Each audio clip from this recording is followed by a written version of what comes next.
وقار کا خواب، اللہ کا پیغام۔ میں نے اسے خواب میں دیکھا، وقار کی آواز کانپ رہی تھی۔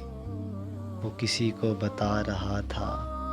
ایک سفید لباس میں شخص آیا، اس نے صرف اتنا کہا، وقار، ابھی وقت ہے، واپس آ جاؤ۔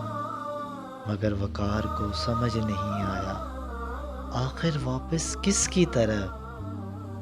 وقار کی زندگی الجھنوں میں تھی۔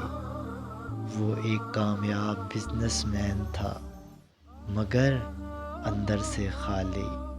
دولت تھی، شہرت تھی، مگر سکون نہیں تھا۔ پھر ایک دن اس کا سب کچھ چھن گیا، بزنس تباہ، گاڑی ضبط اور دوست غائب۔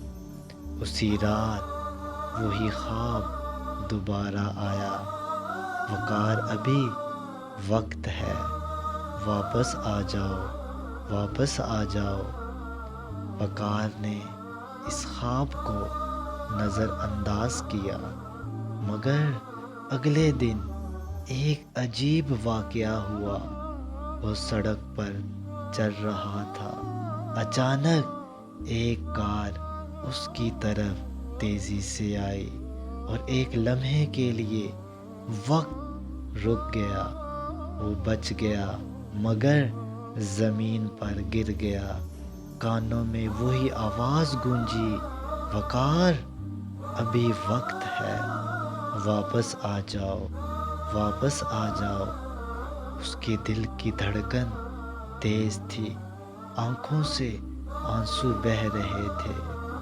اسی دن وقار نے مسجد کا رخ کیا، وضو کیا تو جیسے دل دھل گیا۔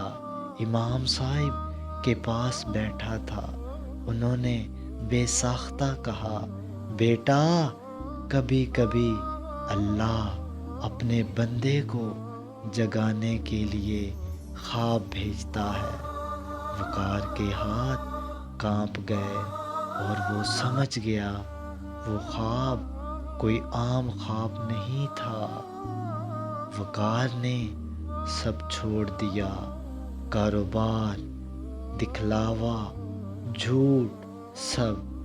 اس نے اپنی زندگی قرآن کے ساتھ جوڑ لی۔ دن رات تلاوت، دعا اور سکون۔ کئی مہینے بعد جب اس نے اپنی ڈائری کھولی، اس نے لکھا، اللہ نے مجھے خواب میں نہیں بلایا تھا، اللہ نے مجھے واپس زندگی میں بلایا تھا۔ اگر تمہیں بھی کبھی لگے کہ زندگی بے معنی ہو گئی ہے تو رک جانا، شاید اللہ تمہیں بھی بلا رہا ہو۔ یاد رکھو، جب دنیا آواز دیتی ہے تو شور ہوتا ہے، اور جب اللہ آواز دیتا ہے تو دل کانپ اٹھتا ہے، تو دل کانپ اٹھتا ہے۔